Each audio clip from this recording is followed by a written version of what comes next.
Hello everyone, তোমাদের কাছে আজকে চলে এসেছি আবার একটা নতুন ভিডিও নিয়ে। আজকের ভিডিওটা কিন্তু আমার কলা পাতায় মাছ, মানে পাতায় মাছ শুনেছো হয়তো অনেকেই, আবার অনেকে হয়তো খেয়েওছো। তো এটা বেসিক্যালি বাঙালদের রান্না। তো আমরা যেহেতু বাঙাল, আমরা কিন্তু এই কলা পাতায় মাছ রান্নাটা ভীষণ পছন্দ করি, যেটাকে পাতায় মাছ ভাজা বলে। তো দেখো, সেটাই আমি প্রিপারেশন করে নিচ্ছি আর তোমাদের সঙ্গে শেয়ার করে নিচ্ছি। তো প্রথমে আমি আদা পেঁয়াজ রসুন বেটে নিয়েছিলাম। তারপর মাছের মধ্যে একে একে নুন হলুদ জিরের গুঁড়ো লঙ্কার গুঁড়ো সর্ষের তেল, ওই আদা পেঁয়াজ রসুন বাটা পেস্টটা সব কিছু দিয়ে একেবারে কাঁচা মাছটাকে মাখিয়ে নিয়ে, তারপর পরিষ্কার করে কলা পাতাটা ধুয়ে নিয়ে সেটাকে মুছে তার উপরে একটু তেল দিয়ে কলা পাতায় তেলটা মাখিয়ে নিয়ে তারপর কিন্তু একে একে মাছটা সাজিয়ে দিয়েছিলাম। সাজিয়ে দেওয়ার পর সেটা আমি একটা চাটু নিয়ে, আর গ্যাসের ফ্লেমটাকে একটু প্রথমে বাড়িয়ে দিতে হবে, দিয়ে কলা পাতাটাকে হালকা একটু সেঁকে নিতে হবে। তো যাই হোক, সেটা করেই নিয়েছিলাম আগে থেকে।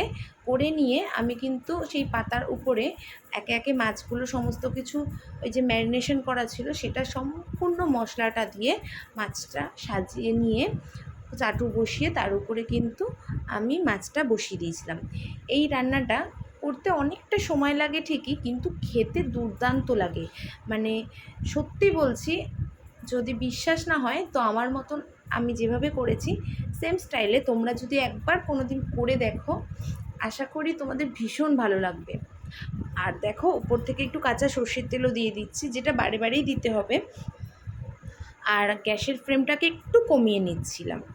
তো যাই হোক, আর এপাশে ভাতও বসিয়ে নিয়েছিলাম।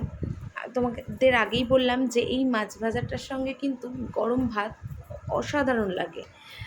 তো তোমরা কারা কারা আমার মতন এরকম পাতায় মাছ খাও, আমাকে কিন্তু অবশ্যই কমেন্ট করে জানিও।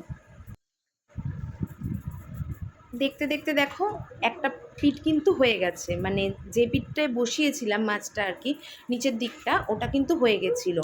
আর মাঝে মধ্যে কিন্তু কলা পাতাটা আমি চেক করে করেও তুলে তুলে দেখছিলাম যে কতটা পাতা পুড়েছে আর কি, দাগ লেগেছে। তো যখন দেখলাম হয়ে গেছে, তারপর দেখো দাদাভাইকে ডেকে নিয়েছিলাম। কারণটা এইটাই যে উল্টানোর সময় নয়, একটু বড় হাতের প্রয়োজন হয়, যেটা আমার হয় না, আমার হাতগুলো খুব ছোট বলে আমার একটু অসুবিধা হয়, তার জন্য দাদাকে ডেকে নিয়েছিলাম। আর নিচটাও কিন্তু সেমভাবে আঁচটা কম দিয়ে মাছটা করে নিয়েছিলাম একইভাবে।